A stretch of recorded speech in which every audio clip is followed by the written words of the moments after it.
안녕하세요. 안녕하세요. 안녕하세요. 네, 지난 시간에 이어서 우리 또 김용준 전문위원님과 정의 연구원님 연구하신 사례 공유할 거고요. 지금 그 위원님 오늘 기대가 많습니다. 두 번째 가지급금 정리한 기가 막힌 솔루션을 주셨는데, 이제 세 번째 시간에는 아예 원천적으로 가지급금을 안 생기게 하는 그런 솔루션을 주셨다 그래서 이제 이런 게 있으면 정말 대표님들한테 큰 도움이 될 것 같거든요. 어떤 사례였나요? 대표님은 신용 불량자이셔가지고 실제 경영자이신 대표님이 신용 불량자이신 대표님이어서 대표님이 사모님이 대표이사로 재직하는 그런 회사로 그래서 대표님 예, 직분이 없으시구나. 예, 상당히 맞습니다. 이상이 네, 있으셔서. 네, 네, 네. 그리고 현재 가지급금은 약 3억 정도, 음, 예, 가지급금 약 3억 정도 있는 회사고 잉여금은 약 7억 1천만 원 정도 있는 회사였습니다. 그 회사에 대해서 잠깐 설명을 좀 드려보면 의류를 수출입하는 회사였습니다. 그래서 약간 외화가 좀 있는 상태고 음, 또 매출은 크진 않지만 당기순이익은 1억 5천 정도로 좀 괜찮은 거죠. 24억에 1억 5천이면. 그리고 실제 경영자께서는 뭐 신용불량 상태인데 그리고 대표자 배우자님이 실제로 한 거였고 근데 가지급금이 생기는 원인을 봤더니 자녀들이 해외 유학을 가 계셨더라고요. 딸이 셋이 있었는데 한 분은 먼저 갔고 그러다 보니 3억이 생겼고 두 자녀분도 지금 해외 유학 중이셔서 연간 체류 비용이 한 1억 정도쯤에서 1억 2천 정도 이렇게 그래서 향후 뭐 MBA를 공부하고 있기 때문에 추가적으로 향후 3, 4억 정도가 더 생길 수밖에 없는 그런 상황. 그리고 대표님, 예, 상황이셨습니다. 그래서 여기 같은 경우는 우리가 쓰고 있는 일반적으로 뭐 대표이사님께서 신불이었기 때문에 배우자한테 주식을 증여할 수도 없고 이익 소각도 안 됐고 물론 그래서 자기 주식 취득도 어렵고 그렇다고 뭐 퇴직금을 수령하는 것도 힘든 상황이고 오로지 방법은 급여 인상을 통해서 이제 그 자녀 유학비를 빼내야 되는 그런 상황. 그래서 지금까지는 그냥 회사 돈이 내 돈인 것처럼 생각해서 그냥 회사 돈으로 그냥 다 보내셨던 거였었죠. 음, 그래서 이 케이스는 그 배당 원래 소득이 필요한 게 자녀였기 때문에 자녀한테 소득을 직접 주면 되겠다라고 생각이 들어서 차등 배당에 대한 부분을 한번 생각하게 됐습니다. 그래서 차등 배당을 하기 위해서는 어머니 아버지 주식을 자녀한테 줘야 되는 증여 계약서가 필요하고 원래 계약이라는 게 증여도 계약이거든요. 그래서 수증자가 있고 증여자가 있으면 이게 쌍방 계약이기 때문에 엄마가 딸한테 내가 이거 주식을 줄 테니까 받아라. 그럼 얘 받겠습니다라고 합의를 보면 계약이 성립이 되는데 어머니가 증여자가 주식을 줄게 너 받아라 했는데 전 싫습니다 하면 계약이 성립이 안 되는 거거든요. 그래서 반드시 이제 그 증여 계약이 성립이 하려고 그러면 이렇게 받는 사람과 주는 사람이 합의가 이루어진 증여 계약서가 있어야 되는 상황이었습니다. 그래서 증여 계약서를 작성하고 계약서를 작성하려고 그러면 그 세법상의 주식 가치를 평가해서 한 주당 얼마인가? 이 기업 같은 경우는 약 5만 5천 원 정도 22만 원, 한 자당 주가가 22만 원이어서 22만 원에 150주 정도를 지어서 3,400만 원만큼 일단 증여를 해서 음, 해드렸고요.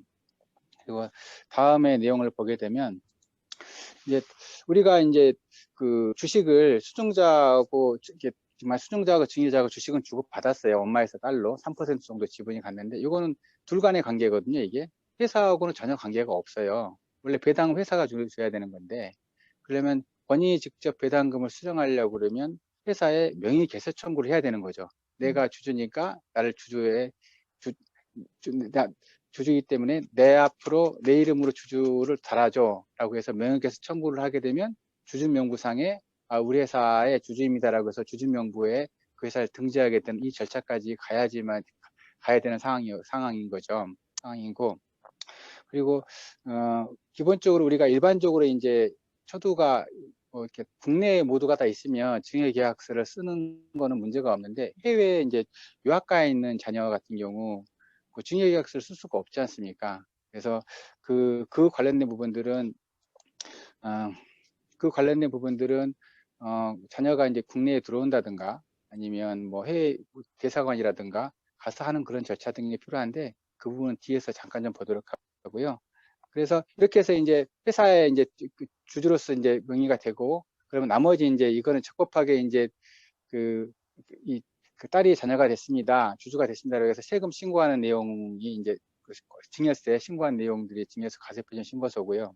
그리고 이 회사 같은 경우는 아직 그 뭐 차등 배당에 대한 내용들은 좀 있었긴 했었는데 중간 배당에 대한 내용도 없고 그다음에 요거는 이제 현물 배당 일종이란 말이죠. 현물 배당 일종이어서 현물 배당에 관련된 내용을 좀 넣어놨습니다. 왜 그렇게 되는 거냐면 죄송합니다. 현물 배당인데 이게 달러로 이제 달러로 배당금을 주기 위한 정관으로서 이제 만들어 드린 거죠. 이 부분들을.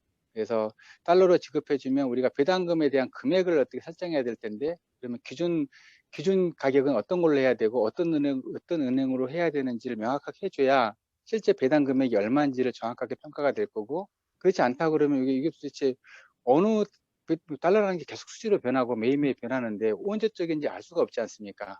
다 자기 편한 대로 평가할 거기 때문에 그래서 그런 거에 대한 오해를 불식시키기 위해서 아예 정관에다가 언제 시점에 그 기준율로 주주총회 결의일로 해서 뭐 신한은행 매매 기준한율로 해서 배당금을 지급한다 이런 내용을 해서 배당 금액의 내용을 정확하게 좀 만들어 드렸습니다. 주총 의사락 보게 되면 그래서 이제 아까 그 중간을 바꾼 다음에 중과 배당을 통해서 저희가 이제 만난 게 중순 정도에 만났고 필요 자금이 한 5,600만 원 정도가 필요한 그런 상황이어서 두 분들한테 이렇게 배당해 드린 거 임시총을 통해서 3% 지분한테 5,600만 원 배당을 지급해 드렸고 밑에 보게 되면 달러가 표시되지 않습니까? 몇 달러? 5만 달러인데 기대 기준은 1139.5원이다. 그래서 5,600만 원.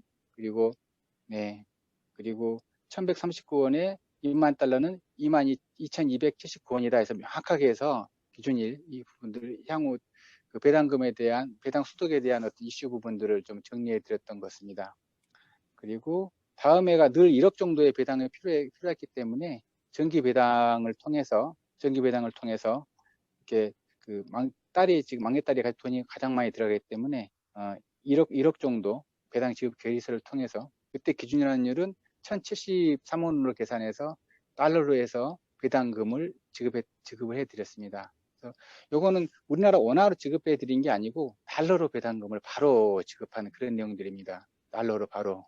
네. 그래서 사실은 우리가 뭐 그 주기적으로 달러 가치가 많이 변동되는 거고 실제로 보게 되면 우리는 뭐 한 달, 두 달 정도 봤을 때 가장 낮은 달러가 언제인 줄 알지 않습니까? 그러면 최소한 3개월 이내 정도는 가장 낮은 시점에 달러 가격 가치를 계산해서 그때 달러로 지급해 두게 되면 어떤 그런 운영의 묘까지도 환차익에 대한 부분도 볼 수 있는 뭐 그런 내용입니다.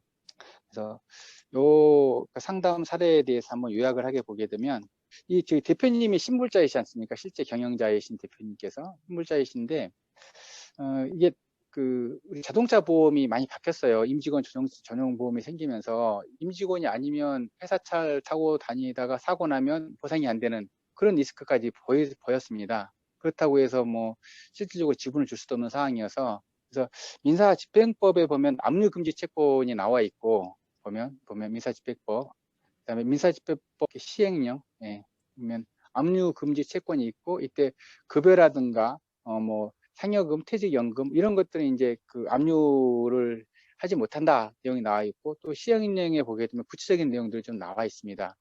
그러니까 연간 150만 원 정도에 대해서는 설령 신용불량자이더라도 압류하지 못한다 이렇게 내용이 있어서 근로계약서 오른쪽 근로계약서에다가 뭔가 150만 원 정도 오른쪽에 근로계약서가 있는데 그래서 150만 원 정도 근로계약 그 보스를 책정하면서 근로계약서를 작성해서 이 회사 직원으로 등재해서 마음대로 이제 자동차를 타고 다니실 수 있도록 많이 조마조마하지 않습니까? 자동차 사고라는 게 어떤 사람하고 사고 나느냐에 따라서 돈십만 원으로 해결될 수도 있고 수십억 있어도 안 되는 경우도 있을 수 있으니까요. 뭐 변호사님 연봉 뭐 10억이신 다른 운전자를 갖다가 다치겠다든가 그러면 뭐 10억을 또 배상해야 되는 부분이기 때문에 사실 그 손실의 어떤 뭐 그 리스크는 어떻게 그 한정이 안 되는 거지 않습니까? 그래서 이러한 부분도 한번 정리해 드렸고 약간 팁으로. 네, 그러면은 네, 대표님이 이제 신용상의 문제가 있다 보니까 네, 임원도 안 되고 그동안은 뭐 네, 법인에서 급여도 안 나가고 네, 이런 네, 상황이었는데 또 실제 근데 대표 활동을 하시니까 뭐 운전 네, 계속 또 하셔야 되는데 회사 차를 임원이 아니니까 실제 사고 나면 네, 보상도 안 되고 굉장히 네, 어려운 상황이셨는데 여기 보니까는 여기 민사집행법에 그래도 150만 원까지는 받을 수 있다는 거를 착안해서 이렇게 네, 근로계약서상에 150만 원을 네, 책정해드리고 네, 어쨌든 이제 근로자니까는 이 회사 차를 타는 거는 보험 혜택을 받게 되겠네요. 네, 네, 맞습니다. 실제로 뭐 BMW 좋은 차를 타고 계시니까요. 네. 네, 아니, 그래서, 네, 실제로 네, 이렇게 있어요. 대표님들이 사업하시다 부도가 한 번 나면, 그 다음에 이제 맞습니다. 형상의 문제가 있고, 본인은 네, 회사의 뭐 직원도 아니고 아무것도 아니고, 이런 네, 상황이면 진짜 이런 네, 리스크가 있는데, 이렇게 네, 최저 급여로 해서 리스크 해지를 할 수 있네요. 네, 네. 보통 임원으로 가입하게 되면 임원이 대표이사가 임원으로 되게 신고자가 임원이 되면 그렇죠. 뭐 안 되죠. 은행의 여신이라든가 이런 쪽에 또 영향이 있기 때문에 네, 근로자로. 네 근로자로 최저로 그리고 아까 배당을 또 달러로 하는 건 제가 처음 봤어요. 정말 디테일하신 것 같아요, 위원님은. 회사에 달러가 있으니까, 네, 네, 원화로 또 환전해서 주느니 아예 달러로 해서 그것도 또 네, 적정 시점을 맞춰서 좀더 네, 많은 혜택을 줄 수 있게 이렇게 정관까지 또 달러에 맞게 바꾸셔가지고, 아, 네 정말, 정말 디테일하시고, 그 대표님을 생각하시는 마음이 여기서도 또 여실히 드러나네요. 그런가요? 네. 네, 아, 이렇게 디테일하게 하시는 분은 제가 처음 봤어요. 아, 그런가요?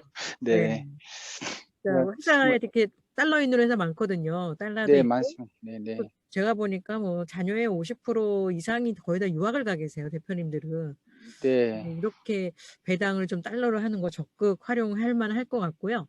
그리고 네, 또 한 가지는 저희가 올해부터는 사실 이 차등 배당이 절세 효과가 없잖아요. 네, 증세가 나오기 때문에. 그러려면 이제 올해부터는 사전적으로 지분을 좀 자녀들이 배당을 제대로 받을 수 있게 조정하는 업무가 우선 돼야겠네요. 이런 효과를 누리려면. 네, 네, 그렇습니다. 네. 그래서 올해부터는 이런 좋은 차등 배당으로서 이렇게 절세를 할 수 있는 것은 사실상 좀 막혔다고 보셔야 되고 지분을 실제로 자녀들한테 제대로 좀 이전시킴으로 해서 이런 유학 자금이나 자녀들의 자금 출처 이런 부분을 네, 확실하게 만들어 드려야 될 것 같습니다. 네. 이렇게 어려운 공부는 어디서 하세요? 뭐 공부라기보다는 그냥 네. 정성이고 마음인 것 같습니다. 제가 뭐 아는 건 거의 없습니다. 아는 건 없는데 다만 이제 업체에 봤을 때 이런 기업은 이렇게 좀 했으면 좋지 않을까라는 그런 생각을 갖게 되고 그런 생각을 갖게 되다 보면 아 이렇게 하면 되겠다라는 그런 착안들을 하게 돼서 네, 이게 뭐 결과를 보기에는 쉬워 보이지만 이거를 생각하는 것도 사실은 굉장히 어렵고 이걸 또 검증을 해야 되잖아요. 법을 다 네, 네, 찾아가지고. 네, 그러면은 굉장히 시간이 오래 걸리거든요. 저도 어떤 새로운 컨셉 하나 하려면 정말 많은 시간과 노력이 할애가 되는데 이렇게 그 컨설팅 할 때마다 거기에 맞는 정말 맞춤 컨설팅을 해주시니까 네. 님들이 굉장히 크게 도움을 받으셨을 것 같아요. 가지금 발생 원인을 차단해 드리는 솔루션이라고 말씀드렸는데 일단 자녀 유학 자금 안 그러면 대표님이 받아서 1억씩을 줘야 되는 상황인데 바로 자녀가 직접 1억 달러로 1억을 받아갈 수 있도록 한 거고 그리고 실제 경영자이신 대표이사님한테 급여를 연간 1,800만 원만큼 적법한 방법으로 지급함으로 인해서 1,800만 원에 대한 만큼의 가지금 덜 생각에 만들었던 부분인 것 같고요. 다음에 여기서 중요한 부분들은 보통 우리가 증여할 때 그냥 그 세금으로 증여세만 신고하면 끝난다고들 되게 많이 생각하고 세무사님도 그렇게 하신 경우도 되게 많아요. 뭐 세금만 내면 되지 무슨 계약서가 뭔 소용이 있느냐. 그래서 막소장 대충 비슷하게 찍어서 많은데 실제로는 원천이 무효가 되면 사실 그 자체가 무효가 되거든요. 이게 민법상 계약이기 때문에 음, 그래서 특별히 이제 외국에 유학가 있거나 해외에 계신 분들 같은 경우는 뭐 대상안을 통한 위임장 발급 절차 이런 부분들이 중요한 절차에서 한번 집어넣어 봤고요. 수시로. 그리고 일단 가지급금이 어떻게 이제 갚을 것이냐 계획들인데 대표님이 이제 1억 2천 급여를 받고 계셨는데, 이제 자녀 유학 자금을 안 보내도 되니까 6천만 원으로 줄이면 됩니다. 그러면 그 6천만 원 가지고 3년 동안 갚으면 1억 8천만 원만큼 가지급금이 상환할 거고, 기존 가지급금도. 그리고 신불 사장님 1,800만 원으로 집행됐는데, 이거 3년이면 5,400만 원쯤 됐기 때문에 2억 2,400만 원만큼을 추가적으로 방어하는 그런 부분이 됩니다.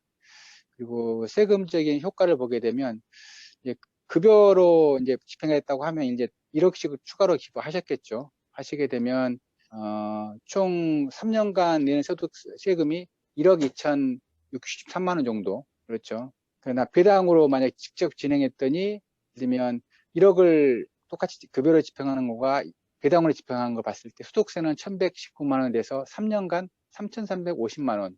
건보료도 안 나옵니다. 환전수수도 안 나오고요. 특별히 환전수수료도 이게 268만 원이나 발생하거든요, 이게요.